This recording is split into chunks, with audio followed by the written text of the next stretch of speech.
We're going to talk today about open interest continuing to rise in the gold futures market. It is now up 140,000 contracts since bottoming out. And no, gold is not in a short squeeze yet, but I will show you what a gold short squeeze looks like. We had one in July, August 2022. It was very minor. And with open interest rising as fast as it is, the banks are risking a short squeeze, but are not in one quite yet. I'm going to show you an interesting chart of the gold to silver ratio in the 1970s, actually from 1968 to 1980, from the fall of the London gold pool until 1980. And what was happening there is what's happening now, and how silver behaves during a gold rally like this one, which we saw in 1968 to 1973, from 1974 to 1979.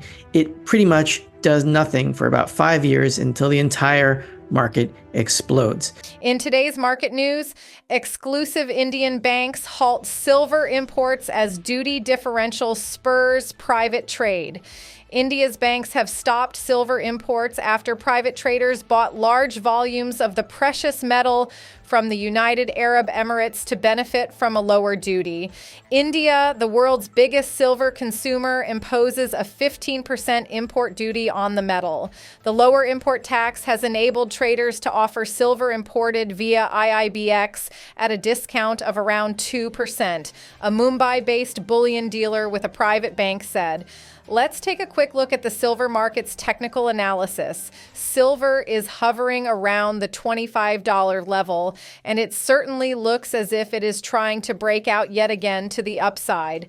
It does make a certain amount of sense because everybody's banking on the Federal Reserve coming out and saving everybody with loose monetary policy, because that, of course, helps precious metals, and it does make for a compelling trade. Now, we'll show you the best clips of the interview, but first, hit the like button, smash the subscribe button, and check our pinned comment for some massive sign-up bonuses.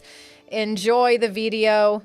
Bye. Fortuna Silver Mine, symbol FSM. There's an entire press release here. Well, an entire press release, of course, it's not half a press release. There's the press release of a whole bunch of mining statistics of drilling and meters and depths and geological stuff that looks pretty impressive, but I am not a geologist. So if you want to go into this, go to the Fortuna Silver website and check out the specs here. I just wanted to quote the most exciting part of a quote from Paul Whedon, Senior Vice President of Exploration at Fortuna. He said, in addition to the exploration success at Kingfisher, drilling for Kula underground mining potential has resulted in several high-grade intersections. This includes a 68 gram per ton of gold over an estimated true width of 2.1 meters in SGRD 1783 as part of a larger interval of 22.5 grams per ton gold over an estimated true width of 9.8 meters, highlighting the opportunity for underground mining. This is far above my pay grade. I'm just a monetary guy, and I don't know much about geology, but there appears to be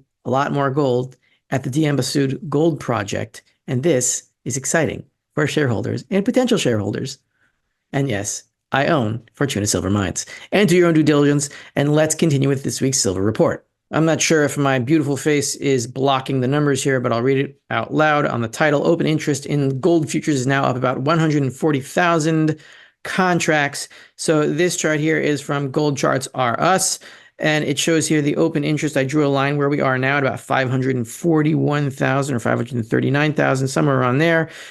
So we draw a line here, and it brings us all the way back to the last time we were at this number, which was July of 2022. And what was happening at that point? I'm not necessarily saying this is going to happen again right now, but there is always a potential for a short squeeze. There was a minor one here. And how do you know it was a short squeeze? Because open interest was falling in the face of a rising gold price. And what this showed to me is that we were very near the bottom over here, which was around 1700. And the bottom happened to be at 1618 or 1610 about 2 months later. So close to the bottom, not quite the bottom, but it did signal that the bottom was close. So this is a short squeeze because here you see the green lines. Are they green? The green lines were falling from about 540,000 in open interest to about 450,000. And as those contracts were closing, the price was rising. This wasn't a crazy short squeeze like we're seeing in chocolate right now or cocoa. We're seeing a major short squeeze in cocoa.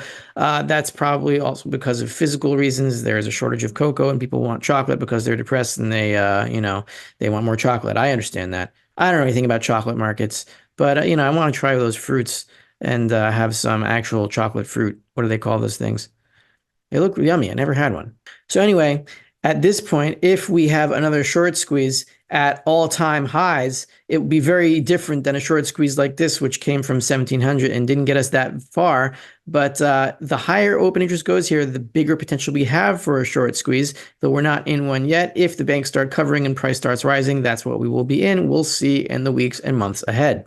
Now, I have this very interesting chart from Dr. John Hartnett, who is a subscriber to the Endgame Investor. He is a very smart physicist man, and I talk to him a lot, and so does Chris. So he jiggered this chart for me after Argentinian libertarian economist Alan Futterman, who I had an interview with on my channel, informed me that the amount of reserves that are earning interest at the Argentinian central bank is 3 times the entire monetary base of the country. And so what the central bank is doing is trying to sterilize all the money it's printing by paying interest, and that interest goes out into the economy, into the monetary system anyway, which makes prices higher, and there's nothing they can do to stop it. So this is the point where higher interest rates actually feed into higher inflation, which is, I think, the point that we are getting to in the United States as well. So here you see the blue line. This is the amount of reserves earning interest at the Fed. Forget the other line for now. This is the reserves plus the reverse repos that are earning interest at the Fed, and this is the percentage of the monetary base. So here we had a maximum here of about 110% of the monetary base earning reserves at the Fed. In Argentina, it's 300%. It's going down now because the reverse repos are declining, but during the next printing round, this number is going to go way up. And we saw during the 2020 printing round, it went from about 58%, something like that, to 110%. So this time it will probably go up to something like 200%, maybe more. And if it really gets out of control, it'll go to 300%. We'll be in the same place as Argentina, at least in terms of the amount of liabilities earning interest at the central bank. And so here I wanted to go into the total transparent gold supplies in gold funds that are recorded. So here, there's 2 boxes I put here. This is from 2011 and 2012, 2013. Sorry, 2012 to 2013. We saw here basically that as the gold price rose, gold stocks rose with transparent funds with it as people were buying more gold as the price was rising, and it was creating a fever and people were into it. And you see as the market reversed in 2013, so did the amount of gold in funds as people redeemed their funds and took their dollars back and the gold was sold. And then we see here in 2016, as the bull market fired up again, we saw that the same thing was happening, that more people were chasing gold and going after it. And the peak happened in 2020 when there was a huge influx into gold as there was a monetary panic because of all the stuff that was going on in 2020. And I want to go into it. I'm sure you know what it is. But here we see something very, very different. The gold price is heading up even to new all-time highs, and still the transparent funds are losing gold. Could they be going to central banks? Could it be that people are liquidating their gold and going into Bitcoin? I think it's a combination of the two. But the point being, when the paper stackers and the physical stackers get back into this market from an all-time high, the price could begin to go out of control. In other words, there's a lot of fuel left to this rally. Here is the gold to silver ratio in 1970s, 1968 to 1980. 1968 was a monetary panic. It was essentially the collapse of the London gold pool. So that was a monetary panic. And we see that whenever there is a monetary panic, where do we get to? 15 to 1. 3 times 1919, the end of World War I, that was also a monetary panic.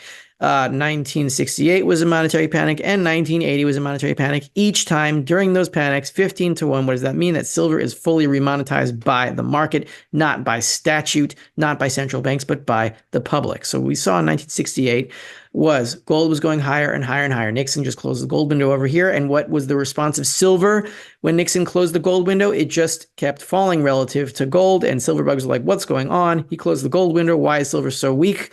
And so we see 1968 to 1970, the gold to silver ratio was climbing. And even after the gold window closed, it started climbing again, meaning silver was weakened relative to gold up to about 42, 43, maybe 44, to a high there. And then it started to fall. Only in the last 5 years, from about 1975 to 1980, did silver finally catch up. And when it did, it caught up like crazy and went to an all-time high of 50, which is about $300 or something in today's dollars, but who knows where it's going to go.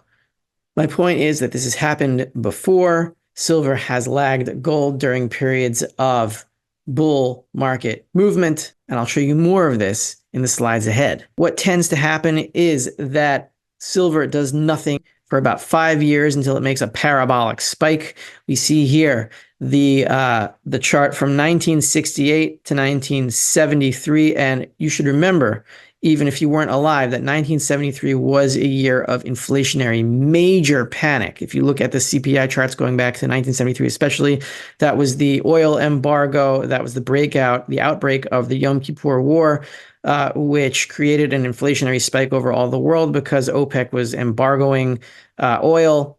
Even in 1973, with that inflationary panic, silver was only able to meet its previous high of 1968. So silver bugs, of course, were like, what the hell is going on? Silver sucks. It's manipulated. It's not a money. It's horrible, etc., etc. 5 years of absolutely nothing, 1968 to 1973. And only then did we have a parabolic spike in 1974 to $6.50, $6.50.